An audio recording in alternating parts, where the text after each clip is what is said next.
Every day, billions of people around the world follow a small ritual that feels completely normal. It takes only a few seconds, happens in front of the bathroom mirror, and most people never stop to question it. But behind this everyday habit lies a strange story involving industrial metals, advertising psychology, global health fears, and a multi-billion-dollar industry built around something as simple as sweat. For more than a century, deodorant companies have promised confidence, freshness, and protection from embarrassment. At the same time, critics have warned that the ingredient making these products effective might also carry hidden risks. So the question is simple: are aluminium antiperspirants quietly exposing us to something harmful, or are we witnessing one of the most successful marketing narratives of the modern wellness industry? To understand the answer, we need to go back to the moment when sweat first became a problem: the metal in your morning routine. Why millions of people rub aluminium on their skin every day.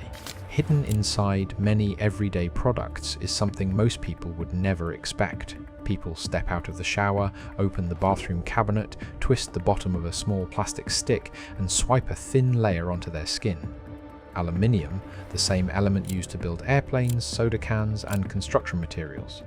Yet this industrial metal has become a common ingredient in personal hygiene products. It raises a strange question that almost nobody asks: why do millions of people rub aluminium on their bodies every single day? For decades, antiperspirant brands have assured us there is nothing to worry about. Dermatologists recommend them, governments regulate them, supermarkets sell entire aisles of different varieties. But in the background, a quiet controversy has been growing. Some scientists question whether aluminium exposure could affect the brain. Others speculate about possible links to breast cancer. Social media influencers warn that blocking sweat might stop the body from removing toxins. Meanwhile, a new industry has appeared on store shelves: natural deodorants. Their biggest selling point is printed clearly across the packaging: aluminium-free. So, are we protecting ourselves from hidden toxins, or witnessing another clever marketing narrative? To understand the truth, we need to go back to when sweat first became a problem worth solving. When sweat became a problem. The advertising trick that changed human hygiene forever. For most of human history, body odor wasn't treated as a personal failure. People worked outdoors in fields, factories, and markets, and sweat was simply part of life. When the first deodorants appeared in the late 1800s, many people saw them as unnecessary. One early commercial deodorant, introduced in 1888 in the United States, was a simple cream designed to reduce underarm odor, but hardly anyone bought it. The turning point came from advertising. In the early 20th century, companies realized something powerful: if you convince people they have a problem, you can sell them the solution. Advertisements warned that body odor might be quietly ruining someone's social life. One campaign even described a lonely woman overhearing two friends whisper about her. "Why don't men dance with her? Because she smells." The strategy worked. Within decades, deodorant use exploded, turning what was once normal human biology into a daily hygiene ritual. But deodorants had one limitation: they masked the odor, they didn't stop sweat, and that meant there was still a bigger opportunity. The science of stopping sweat. How antiperspirants shut down your sweat glands. To understand antiperspirants, we first need to understand why sweat smells. Sweat itself is mostly water and salt, and is almost odorless. The smell appears later when bacteria on the skin break down compounds released by sweat glands. Traditional deodorants solve this problem by targeting bacteria and masking odor with fragrance. Antiperspirants take a different approach. The skin is actually a vital organ for detoxification, a two-way door where internal waste finds a way out. Antiperspirants ignore this by using aluminium salts to create tiny gel-like plugs inside the sweat ducts. These plugs manually block the glands, preventing sweat from escaping. This creates a double-edged sword. By sealing the exit, no toxins can leave the body, yet the chemicals applied to the surface can still find a way inside. It's a chemical solution that works well, but it sparked a major health debate. The Aluminium Panic. The claims that sparked a global health scare. Concerns about aluminium began decades ago when scientists started studying its effects on the human body.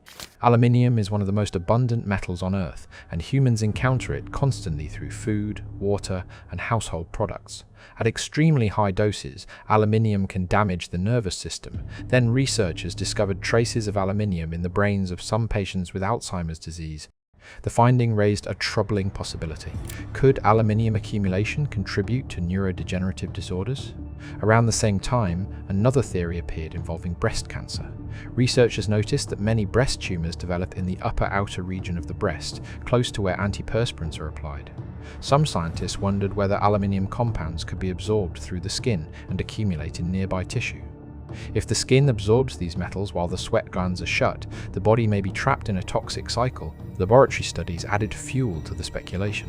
Suddenly, a simple hygiene product was surrounded by alarming questions. Could antiperspirants increase cancer risk? Could aluminium slowly accumulate in the brain? The internet amplified these fears dramatically. But when scientists examined the evidence more closely, the story turned out to be more complicated.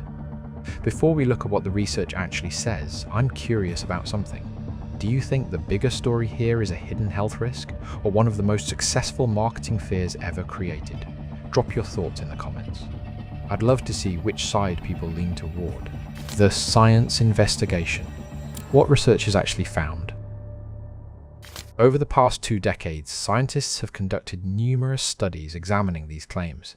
Large studies compared people who regularly use antiperspirants with those who do not. If aluminium increased breast cancer risk, researchers expected clear differences. But the data did not support that conclusion. Most studies found no convincing link between antiperspirant use and breast cancer. Major health organizations like the American Cancer Society and the World Health Organization have also stated that current evidence does not show a clear link between aluminium antiperspirants and cancer. The proposed connection between aluminium and Alzheimer's disease also became uncertain. Another key finding is how little aluminium actually enters the body through the skin. Only a tiny fraction is absorbed, while most exposure comes from food and drinking water. Overall, health authorities reviewing the research agree that aluminium-based antiperspirants appear safe when used as directed, yet the controversy never disappeared. Instead, it created a new business opportunity. The rise of the natural deodorant empire. How fear created a billion-dollar wellness trend. While scientists debated the evidence, entrepreneurs saw an opening. If people were worried about aluminium, why not offer a product without it? Natural deodorants began appearing on store shelves, promising a safer alternative. Instead of blocking sweat glands, they neutralize odor using ingredients like baking soda, charcoal, magnesium, or plant oils. But the most powerful feature isn't the ingredients, it's the label. Aluminium-free. For consumers who had heard warnings about metal toxicity, the label felt reassuring. The natural deodorant market quickly grew into a multi-billion-dollar industry. Ironically, this strategy mirrors the original deodorant advertising campaigns from a century ago. Back then, companies sold deodorant by making people fear embarrassment. Today, some companies sell natural deodorant by making people fear chemicals. Different fears, same psychology. The war for your armpits. Science versus marketing in the deodorant industry. Today, the deodorant market is divided between 2 competing narratives. Traditional antiperspirant brands emphasize decades of research and regulatory approval. They argue that aluminium compounds are safe and effective. Natural deodorant brands tell a different story. They warn consumers that blocking sweat is unnatural. Both sides use persuasive messaging, and somewhere between science and marketing lies the truth. Interestingly, not everyone even needs deodorant. A gene called ABCC11 influences how much odor our sweat produces. People with a certain version produce far fewer odor-causing compounds. This variation is common in East Asian populations, where deodorant use is far lower than in Western countries. Biology explains part of the difference, but culture explains the rest. The big question. Real health risk, or one of the greatest marketing narratives ever created? After more than a century of advertising, deodorant has become one of the most normalized hygiene habits in modern society. But the debate around aluminium reveals something deeper. It shows how easily science, fear, and marketing can mix together. Current evidence suggests aluminium antiperspirants are unlikely to pose a significant health risk for most people. Yet the fear surrounding them continues to grow, because in the world of consumer products, perception often matters more than evidence. Fear sells. And for more than a century, the deodorant industry has mastered the art of turning a completely normal human function into something we feel obligated to control.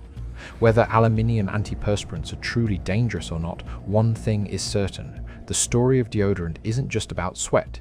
It's about how powerful marketing can shape the way billions of people think about their own bodies.